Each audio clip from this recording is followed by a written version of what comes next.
Hello and welcome to English Today. This is DVD 9 and it's the first DVD of your lower intermediate level.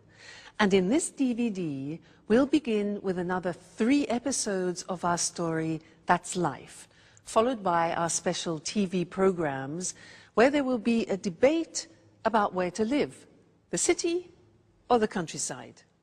Then we'll learn how to make strawberry whip in the cooking section. Then in the grammar section, we will study how to use the English auxiliaries. We'll also look at how to ask for permission and express obligation using must and have to. You'll also learn some important phrases for talking on the telephone, okay? So, happy viewing.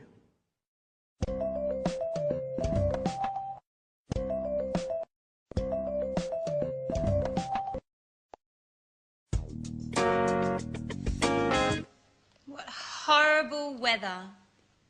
I hate it when it rains. So what are we going to do today? It's a perfect day for tidying up. I enjoy putting the house in order when the weather is bad. By the way, look at the mess. We don't often get a chance to clean up together. You're joking, right? I hate cleaning the house. Don't you have any better ideas, Anne? Just a little bit of tidying up. Anyway, it was just an idea. And not a bad idea at that, in my opinion. Sorry, that idea is bad. What else do you suggest? Personally, I enjoy doing something more exciting than vacuuming and doing the dusting. Why don't we play a game? What kind of game? How about playing cards? No, I hate playing cards. It's so boring. Let's see what's on TV. Cartoons, soap operas, political talk shows. There's nothing interesting on. Shall we go for a walk? I like walking in the rain. Why don't we take a walk to the new bakery in Piccadilly? What do you say? Are you crazy? It's raining out. Well, you know what the traffic's like when it rains. I certainly don't want to get stuck in a traffic jam on a Sunday. That happens every day when I drive to work and when I drive back home. Okay. Okay. So, what shall we do? If you want, I can read your fortunes using the tarot cards. Aren't you interested in what the future holds? That's your favorite hobby. No thanks, Alice. Let's not think about the future. I prefer the future to remain a mystery. Well, I prefer to be prepared if something is going to happen. I don't like surprises. So, sit here.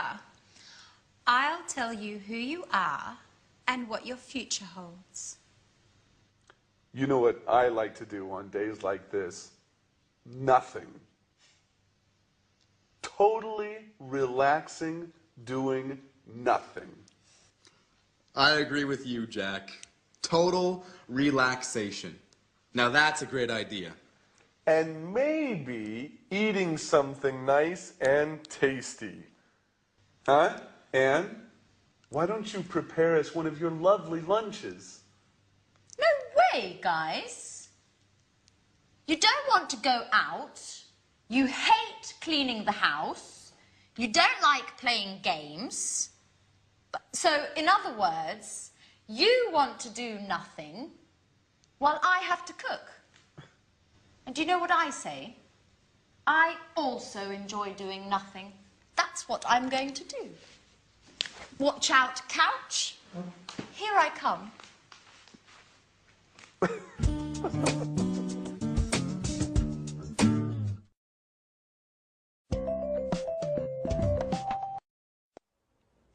and welcome back to English Today, that live TV program where you can learn the English language. And in this lesson, I want to do some revision on the things that people don't like about the English language, the auxiliaries. Now, the exercise is simple. We're going to look at some of the auxiliaries that we've learned up to now. What are they? Well, we have learned am, is, are,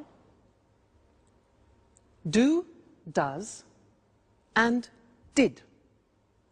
When do we use them? We use them in questions. Aha. This is the exercise. I have here some sentences in the positive form, and I want you to make questions using these auxiliaries. Okay? So, I'll give you an example. I say, he likes wine.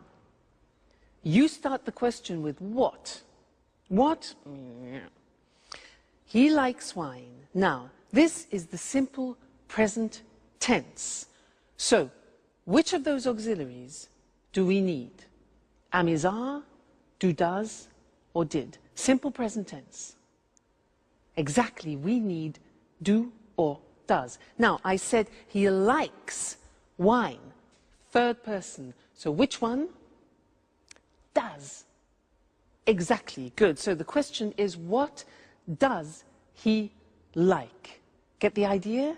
Great. Let's continue. Number 2. I play tennis. I play tennis. What sport? All right. Do I play? Very good. I play, simple present tense. We need do or does. The subject, I. So what sport do I play? Great. Next one. They're coming at 7 o'clock. They're coming at 7 o'clock. What time? Yeah, now they are coming, present continuous, auxiliary. That's it. Fantastic. What time are they coming? All right? Present continuous, auxiliary, to be. Next one. She went to the cinema yesterday. She went to the cinema. Where? All right. Simple past tense. What do we need? We need did. So where did she go? Excellent. Very good. You see? Getting better. Next one. We had an ice cream after dinner. We had an ice cream after dinner. What had we? Simple past. Did. That's it. What did we have? Remember, the verb have always takes an auxiliary. So what did we have? Great. Next one. She's painting the front door. She's painting the front door. Which tense? Present continuous. So what, third person, is she painting? Very good. Next one. I was at home on Saturday. This is difficult. I was at home. Remember that the verb to be is an exception. I was is the past tense of the verb to be, and it doesn't take an auxiliary. So we don't need an auxiliary. The question is, where were you? That's difficult. Where were you? The verb to be, no auxiliary. Okay? They work in Paris. What's the tense? Simple present. Good. Where do they work? Excellent. And the last one, I'm living in Florence. I'm living in Florence. Where are you living? Fantastic. You're getting better all the time. You see, it's just a question of practice. So now let's look at the screen and see those written just to remind you once more, okay? So He likes wine. What does he like? I play tennis. What sport do you play? They're coming at 7. What time are they coming? Present continuous. She went to the cinema yesterday. Where did she go? Simple past. We had an ice cream after dinner. What did we have? Simple past after dinner. Remember, have, you need the auxiliaries. She's painting the front door. Present continuous. What is she painting? Okay, so that's it. Keep practicing with your auxiliaries. They will be easier and easier. Now let's go back to our friends, where Alice is reading Sharon's tarot cards. Let's see what comes up. See you later. Bye.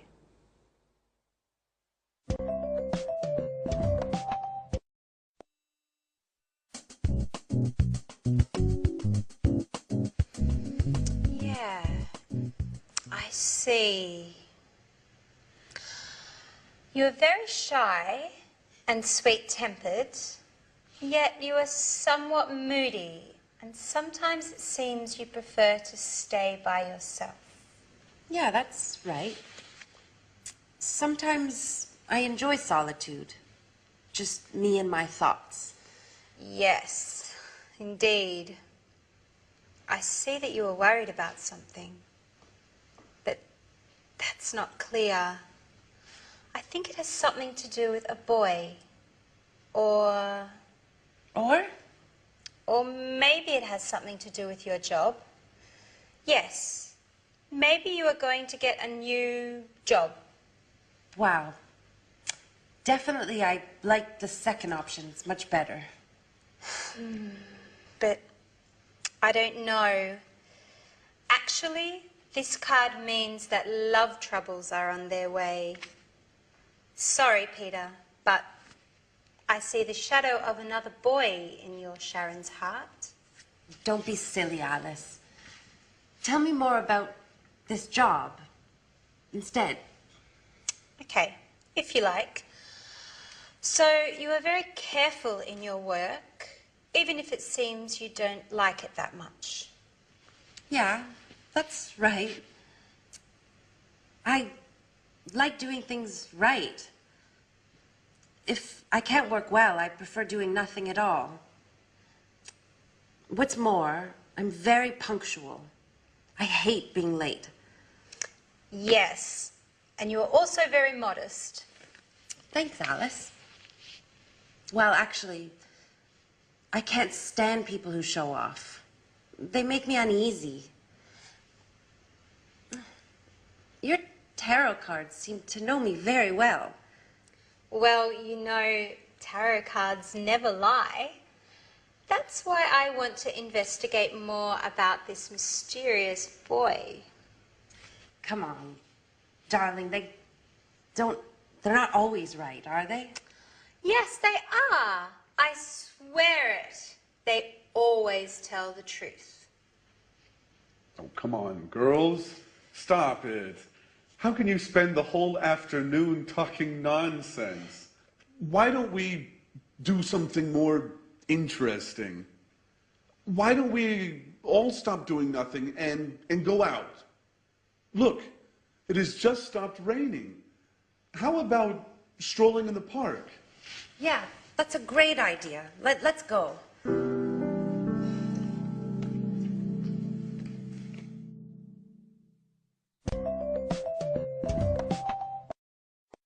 Hello again and welcome back. I want to continue doing some work on auxiliaries. Do you believe in tarot cards? I don't. Now, that's sort of an example of what I'd like to teach you now. Short answers in English. Usually in other languages, when you ask a question like, do you believe in tarot cards? People say yes or no. In English, it's a little bit more complicated. I can say, for example, do you believe in tarot cards? Yes, I do. No, I don't.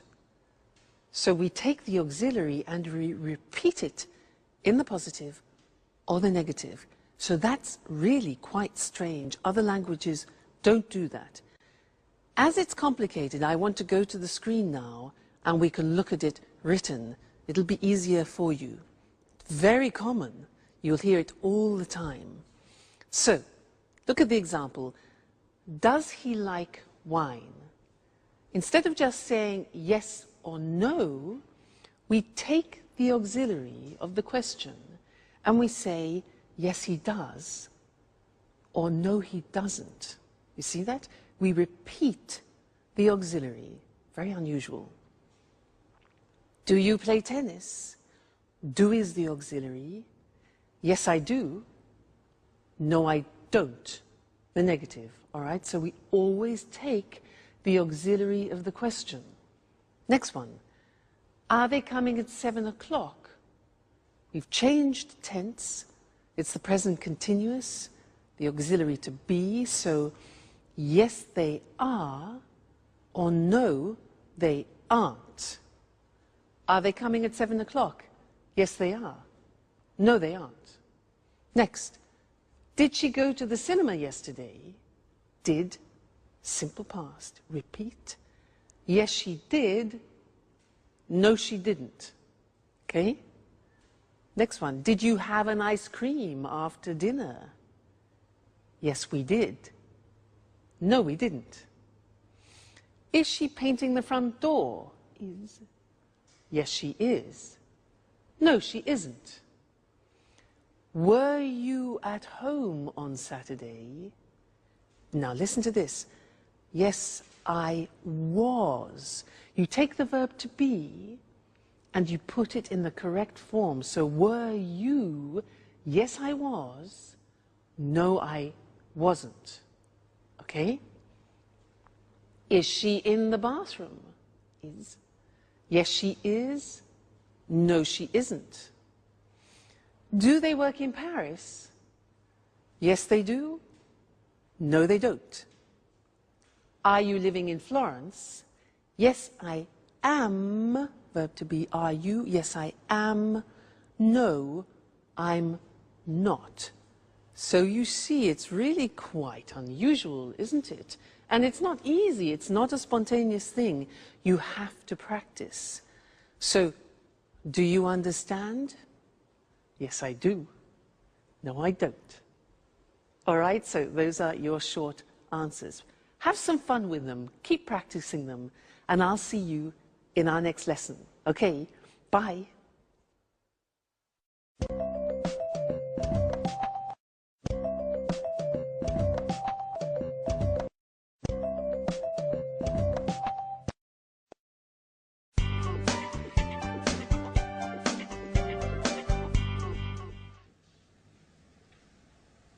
Hello, this is Anne Baxter from Red Bear Publishing.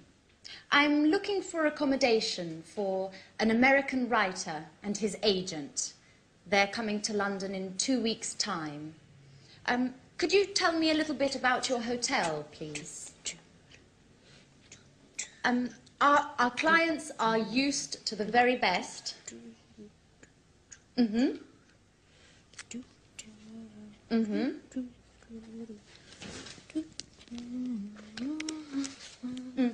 And do you also have a swimming pool? A sauna? Great. And as far as entertainment is concerned, do you have a lounge with live music?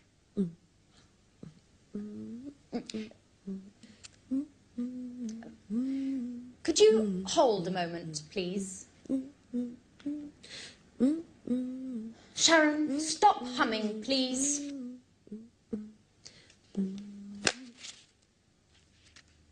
I can't hear anything.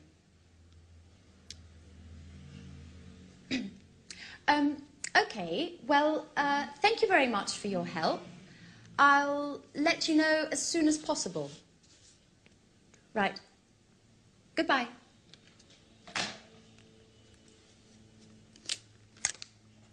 What are you doing, Anne? My boss asked me to book rooms for 2 of our most demanding clients.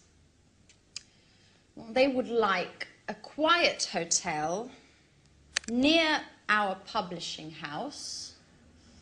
Oh, and of course, with all the creature comforts. So I'm making a few telephone calls.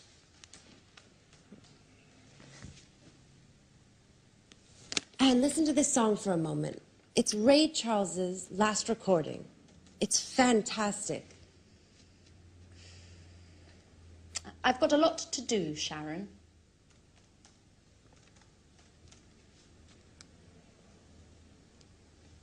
Just for 1 minute, Anne. Come on. I'm afraid I can't now. But just, why don't you go over to Alice's? She's having a shower. You know, when Alice gets in the bathroom, she takes at least 2 hours.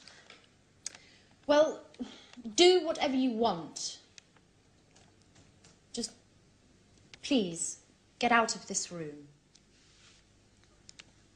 Anne, what's the matter today? Why are you treating me so badly? That's enough, Sharon. I know everything about it. Everything about what? That you've got a lover. A lover? Are you going crazy, Anne? Oh, don't try and pretend with me, Sharon. And I call you a friend. But it's the truth. Uh-huh. And who is my romantic lover, by the way? You know. I'm talking about Jack. Jack? What are you talking about? The photograph. The one where you and Jack are kissing. It's not what you think, Anne. Uh-huh. So you tell me. You know, a picture says more than 1,000 words. That photo is from 3 years ago. We were engaged. Or what? But you and Jack were engaged. I know. I know. I wanted to avoid stupid gossip. And also because of Peter. So now you're telling me that... Well, I can't believe it. I know. I didn't want to hurt your feelings. See, now you're angry with me. That's why. Well, you're right, Sharon. I am mad at you. And now I look like a fool. I'm sorry, Anne, really. No, my hair! What's going on? My God, It's Alice. no. Come on, let's go see what's happening. Guys, quickly! Help! My hair!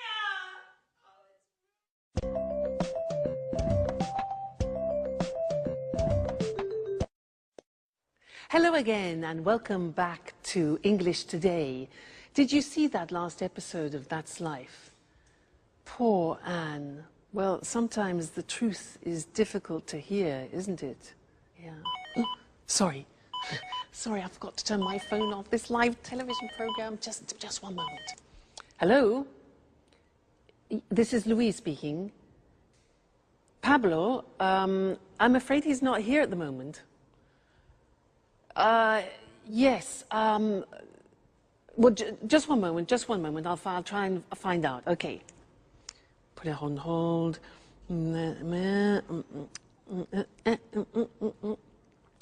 Hello? Yes, hello. Could I speak to Pablo, please? What, could you put me through to him? No. Okay, yes, I understand. No, it's not important. Don't worry. All right, thank you very much. Thank you. Yes. All right, bye. Hello? Yes, hello. I'm afraid he's not available at the moment. Yes. Would you like to leave a message? Sharon called. Okay. Would you like him to call you back? Yeah. All right. Okay. Yes, I'll tell him. Right. Thank you. Thank you very much. Goodbye. Goodbye. Sharon? Who's Sharon? Where were we? Yes, interesting. I wanted to talk to you about telephone language. Now, I used some phrases there which are quite useful to you, and I want to go to the screen so that we can see those written together and look at how the phrases work, okay? Now, look at these situations. When you don't understand someone on the telephone, what do you say? Can you repeat, please? No. No. If you ask somebody, can you repeat, please, it's like asking them to vomit. Why? Because there is a small word missing, a very important one. In English, you must say, can you repeat that, please? Very important. Many people make that mistake, and they ask everybody to vomit on the telephone. So remember, can you repeat that, please? Good. Next, when, for example, imagine that you are on the telephone and you want to write something down when the person is speaking. So you want them to... Okay, good. So you stop them. Just a minute. Just a minute. This is difficult. We say in English, I'll make a note of that. Okay? Just a minute. I'll make a note of that. I'll make a note of that. Snap decision. All right? Next one. Imagine you're on the telephone and somebody knocks at the door when you're speaking. Now, you have to say, What can you say? Yeah, so just a minute.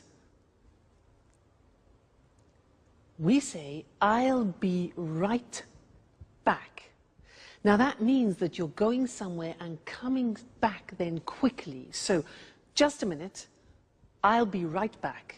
I'll be right back. Okay? Useful, that phrase. Now, you return to the phone, okay, and the other person has been waiting for you. So you need to apologize for the inconvenience. So you can say, sorry. We say in English, sorry to keep you waiting. Sorry to keep you waiting. So you say, just a minute, I'll be right back. Music, and you say, sorry to keep you waiting. All right? Great. Next thing. You're speaking to somebody and suddenly the other person disappears. Because, disappears. Now, how do you say that? In English, we say, sorry, we were cut off. We don't talk about the telephone line. We say, sorry, we were cut off. Okay? Great. Now, when the line is bad, you know, with mobile phones, often you can't hear properly, especially when you're on the train, sometimes when you're in the mountains, and you hear... Do you know what you can say? We say in English, hello, you're breaking up. You're breaking up. I'll call you back. I'll call you back. So, you're breaking up, I'll call you back, or can you call me back? All right, so those are some of the most important phrases when you're speaking on the phone, but we will be looking at more telephone language because it's very useful for you, and it's a bit unusual. You need to practice it a lot. Practice in the bath, for example. I'll be right back.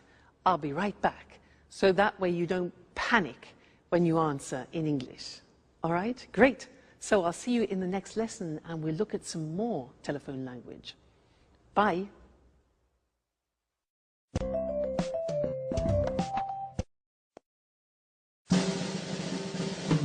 What's happening?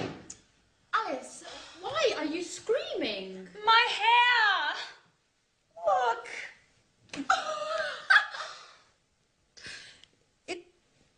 It looks... Your hair is green. mean? I know. But how? Okay, imagine this. I'm washing my hair. Well, colouring my hair, actually.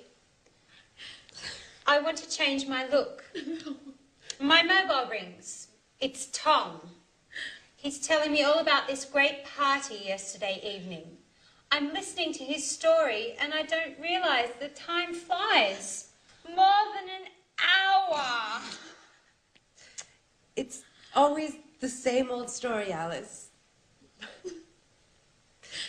Anyways, green suits you.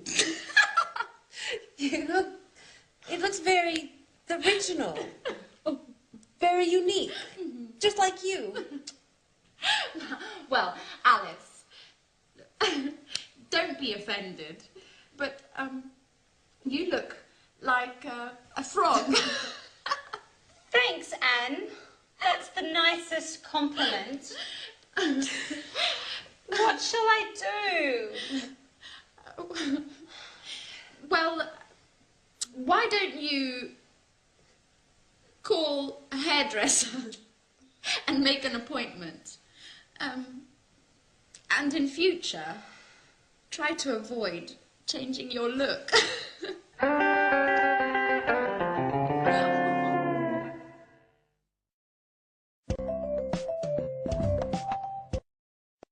Hello again and welcome back to your live TV program where you learn English. And in this lesson, I want to go back to look at some more telephone English because it's really not that simple. We have special phrases that we use when we speak on the telephone in English. So to help us, let's go and look at those on the language screen, okay?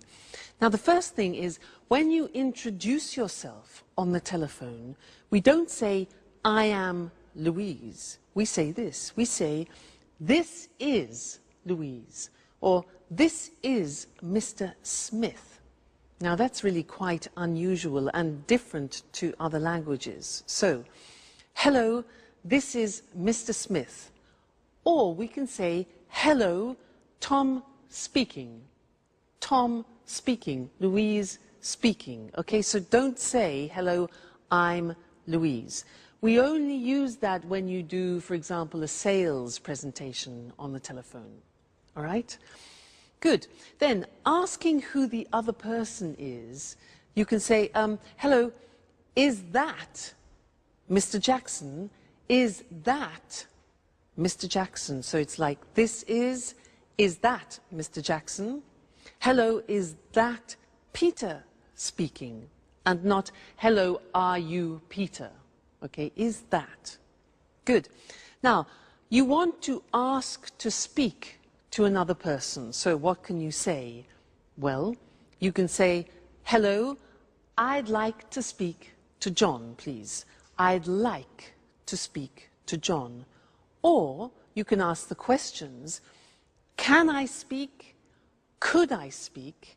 May I speak to the managing director? Now, remember, may is very polite, could is neutral, and can is more informal. All right? Then we could also say, good morning, could you please put me through to Mr. Smith? Now, put me through to, which is difficult to say, put me through to, is like saying in American English, could you connect me to? All right? So that's connecting people. Now, when you connect a person, you can say, just a moment, I'll put you through to him. I'll put you through to him. You need to practice that a lot. I'll put you through to him. Or, yes, Mr. Smith is in. I'm trying to connect you now. Connect is the other word. And you can say, hold on, just a moment, please. That's to ask people to wait, okay? Good. Then leaving a message, you could say, you could ask, could you take a message, please? Could you take a message? Or can I leave a message? Then you could say, could you ask him or her to call me back? could you ask him to call me back? All right? Then the last thing is taking a message. You can ask, can I take a message? Can I take a message? Or would you like to leave a message? All right? So there are some more fundamental and essential English language phrases that you use on the telephone, and I think you'll find them very useful. So experiment, and I'll see you again very soon. Bye.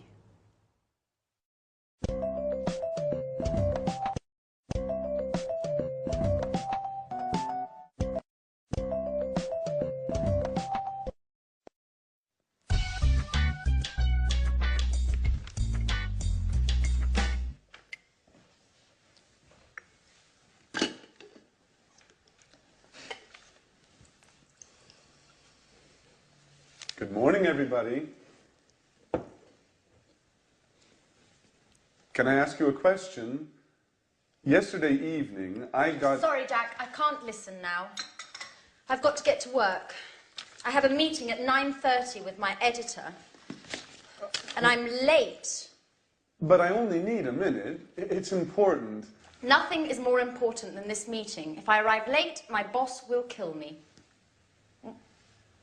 Ring me later if you want. Bye-bye. Great. Alice. Alice.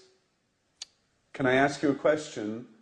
Yesterday evening... No, Jack, I can't. I'm really sorry, but I have to get going too. But you never leave before 11 in the morning. Why are you in such a hurry today? I'm starting a new yoga course this morning. My horoscope says I have to do some exercise. Well, if your horoscope says so. Anyway, I only need a second. No, Jack. My teacher told me not to be late. You can give me a call later. But Alice, wait. It's important. What a bunch of nuts. I wonder what my aunt will think.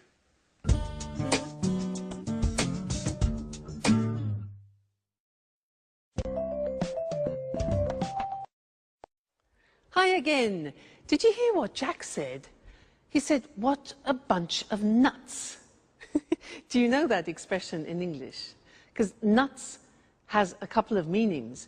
Nuts are the things that you have in an aperitif, but it's also a way of calling somebody a crazy person. You say, you're a nut, means you're crazy. Okay, I just wanted to clarify that for you. He also said, can I ask you something? May I ask you something? He wanted the girls to listen to him, and they weren't paying any attention. And I want to talk to you about these words, which are may, could, and can, because they are the three forms that we use when we ask for permission. So what's the difference between them? Now, if I say, excuse me, may I open the window because it's hot in here, may is used in more formal situations. If I use could, it can be used in any situation. It's neutral. So, for example, could you lend me your pen? And can is used in more informal situations. Imagine you're at home, you're having dinner, you want the salt, so you can ask, can I have the salt? Less formal. So let's go to the screen and see those written, see the differences. We talked about it already, actually, when we looked at telephone conversations. So, formal situations, may I, and we can also say, may we. May I, may we. May I ask you a question? May I offer you something? And may I have this dance? So remember, may for formal situations, it's very polite, okay? Then could for neutral situations, which means you can use it in any situation, really. Could I use your phone, please? Could I change the appointment? And could we meet later? All right, so very useful verb. It's good in all situations. And then can you pass me the salt? Please, more informal with your friends, your family, people you know well. Can I have some wine, please? And can I borrow the car tonight? So those are the examples, all right? May, could, and can. So remember, depending on who you are talking to, make that choice. May, could, or can. Let's go back to That's Life. The girls are exhausted and Jack has a surprise for them. Let's see what it is. Bye.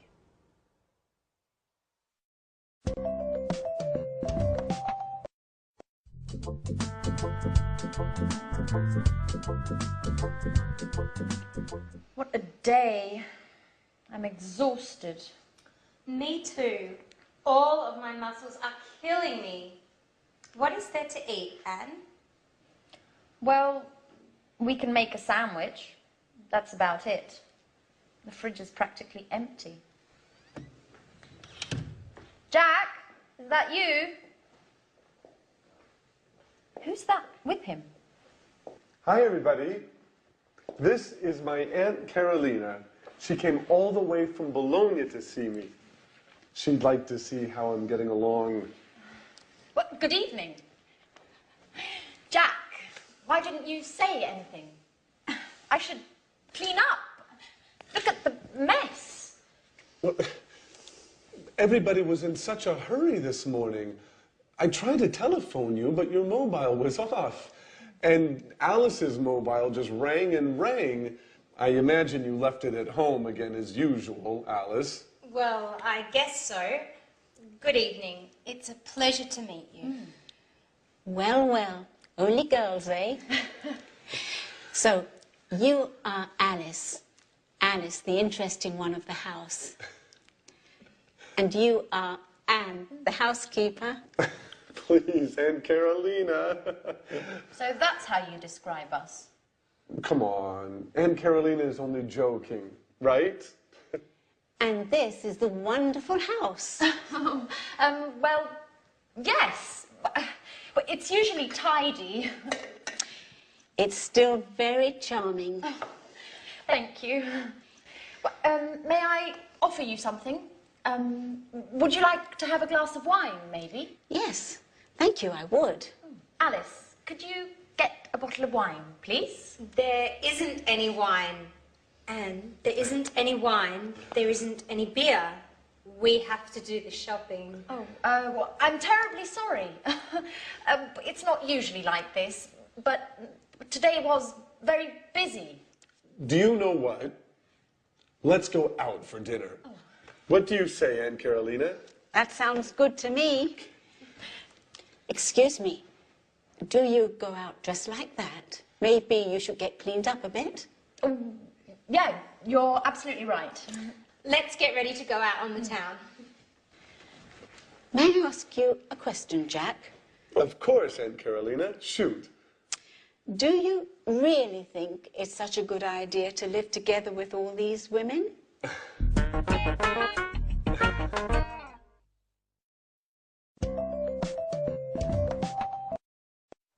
Well, hello, Mr. Monkey, and how are we feeling today?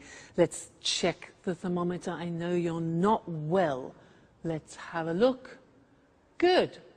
Yes, the temperature has gone down. That's good news. Now, Mr. Monkey, you don't have to stay in bed any longer, okay, because your temperature has gone down, but you can't go out monkeying, not yet. You must stay indoors for another 3 days because you're not strong enough to go out yet, all right? You mustn't be too energetic. You can have relaxing baths and you can eat whatever you want, but you mustn't have any alcohol, okay, because you haven't finished your antibiotics and it could have a disastrous effect on you. All right? So you must finish your cycle of tablets. Now, let's see what else. Oh, yes. And you must drink a lot of water, maybe 5 liters a day, if you can manage that. Okay? Good. So, oh, and you don't have to pay me until you're better. Okay, Mr. Monkey? So, take very good care of yourself, and I will come back tomorrow and check on your condition again, okay? So, goodbye, Mr. Monkey. See you tomorrow. I became a nurse to show you other ways of using modal verbs. Now, so far we have studied can, could, and may. And these are verbs which help to change the meaning of the verb which comes after. They're called modal verbs. And here we were using verbs of obligation. Very interesting. Let's look at the screen and see those. Now, let's first go back to permission. Remember, we talked about can is a form of expressing permission, and I was giving him permission to do things. For example, you can eat whatever you want, you can go for walks, and you can't, however, that's not giving permission, you can't go monkeying or you can't go to work, all right? Then I talked about obligation, and this is very interesting. I used the verb must. Must followed by an infinitive without to. So, for example, you must finish the tablets, you must relax, you must stay at home for 3 days, and you must look after yourself. Now, that in English is how you express obligation, something which is you are obliged, forced to do. All right? It's a strong verb in English. Now, the opposite, mustn't, means prohibition. If you do that, okay, so very strong verb. You mustn't drink alcohol. You mustn't do anything energetic. And you mustn't jump about. All right, so must and mustn't. Must, obligation, mustn't, prohibition. Then I said something else. I said, you don't have to stay in bed. Now that's very interesting because that's optional obligation. And it's the same as saying you don't need to stay in bed. You don't have to stay in bed. It's optional. Or you don't have to stay indoors. I also said you don't have to pay me. It means it's not necessary. So that's optional obligation with have to. So that's an important lesson. Must, mustn't, and have to as different ways of expressing obligation. Great. So now you have to study more English. You must read and watch your English lessons. Okay? And I must see you again next time. Okay then. Goodbye.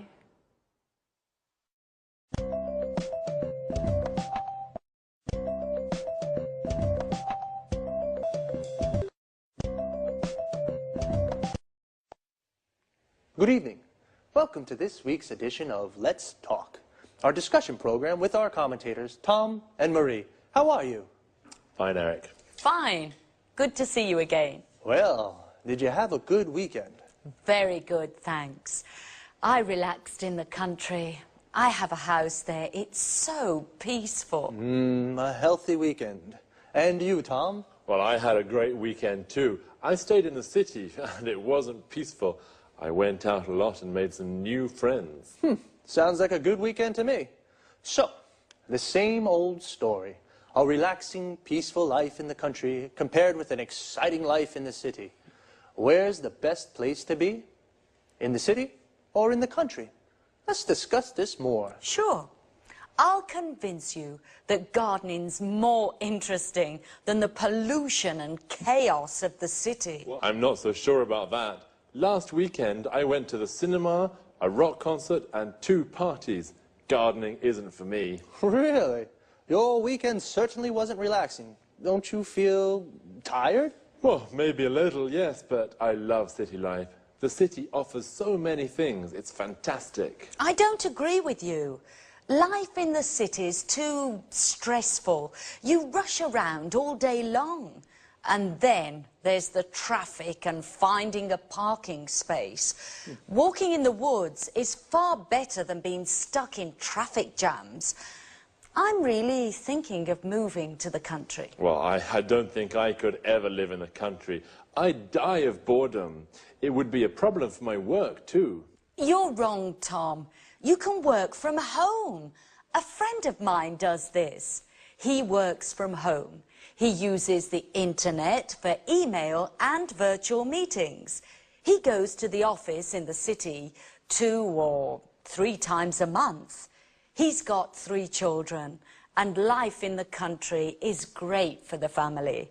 And he loves gardening too. And gardening is difficult in the city, isn't it? Sure, but country life is so isolating. You don't meet new people. Well, okay, the city is more polluted, more stressful, but country life is so boring. I like meeting new people, making new friends, and in the city it's easy to meet new people. I'm not so sure about that. Whenever I'm in the country, lots of my friends come to visit me. They all complain about the stress of city life, and they really enjoy the peace and quiet of the country. I'm sure that sooner or later, you'll arrive too. Let's bet on it. But if I do come, I'll bring a few friends and maybe we'll have a party. Okay, I'll be waiting for you. Of course, you're invited too, Eric. Oh, thanks, Marie. Okay, this is a good compromise. A less stressful weekend for Tom and a more exciting one for Marie. Well, the city or the country? I think it's difficult to say where it's best to live. It depends upon your taste. The country life is more relaxing, whereas the city life is more exciting. Well, time to say goodbye. Goodbye, Marie, and goodbye, Tom. Goodbye, Eric. Goodbye, Eric. And goodbye to you. And see you again next time on Let's Talk.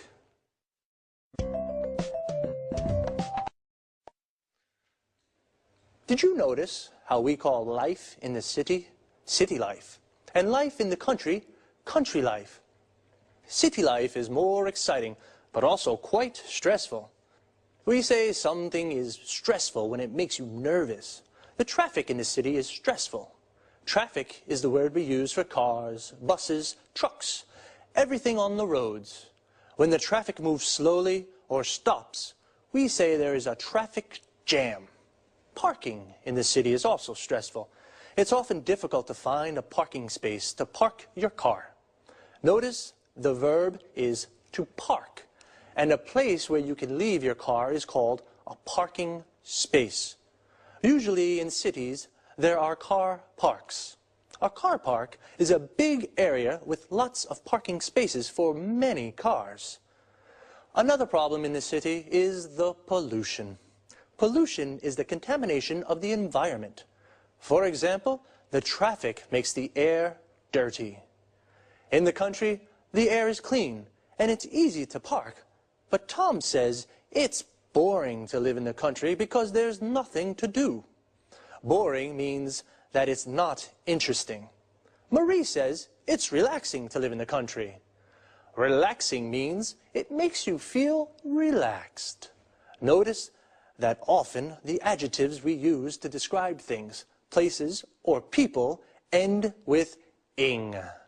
The city is exciting. The country is relaxing, but boring. Adjectives that describe how a person feels often end with ed, ed. Tom is bored. In the country, Marie is relaxed. In the country, and stressed. In the city. Marie said that the city, you rush around all day. Rush around means to go everywhere and do everything very quickly. But in the country, You can go for walks in the woods and do the gardening.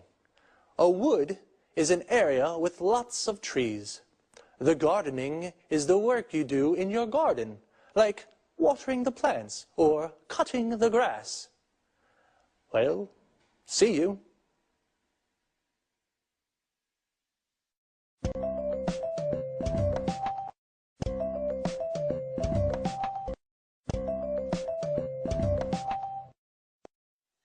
Welcome to Cooking Today.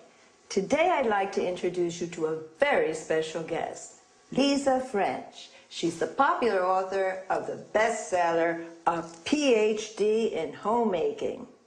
Lisa, thank you so much for inviting us into your home. It's my pleasure.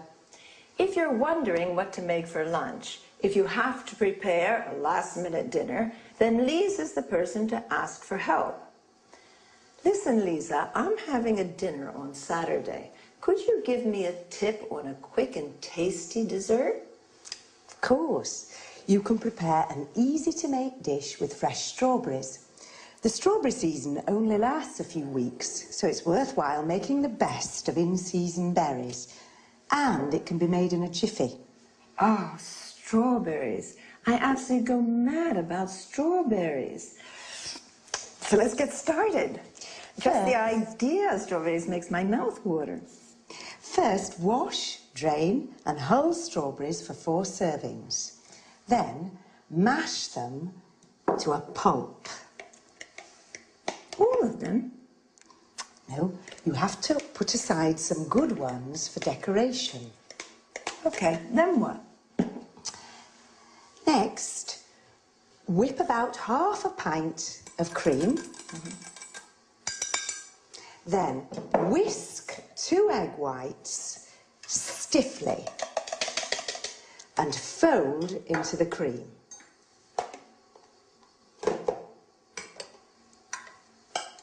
Add the strawberry pulp and stir in 2 tablespoons of caster sugar. But does it need cooking? No, all you need to do is pour the mixture into individual goblets. Is that all? Don't forget to decorate each one with a bit of whipped cream and the whole strawberries you put aside. Now your dessert's ready to serve. Oh, it looks delicious. Let me have a taste right now. Yummy. This is sensational. If any of you have a request regarding homemaking, then please contact us at our studio, 800-332211, or send an email to cookingtoday@homemakingtv.com. Thank you, Lisa. We have so much to learn from you. Thank you for coming.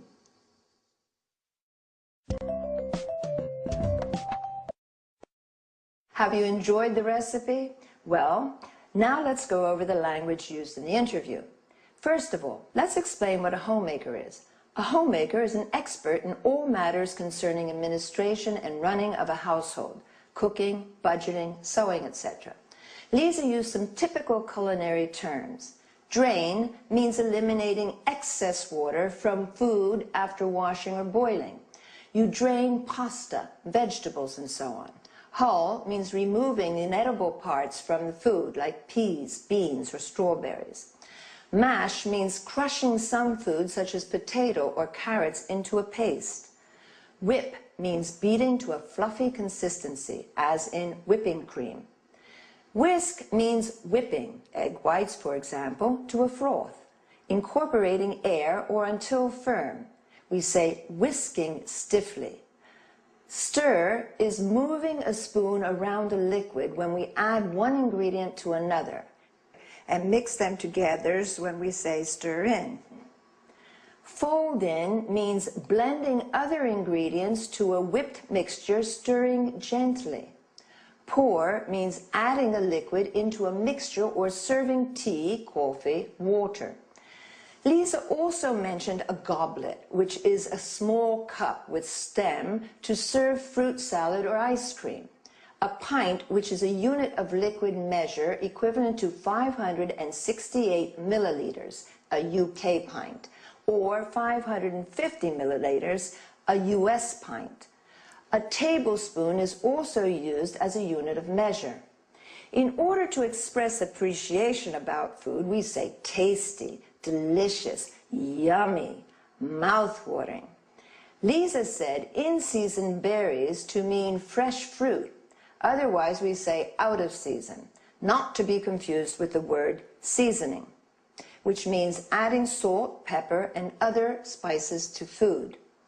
A berry is a small fruit, such as a strawberry, blackberry, raspberry, blueberry. Another useful term is serving. You can also say helping. It refers to individual portions of food. Well, I hope you've had a good time, and I'll see you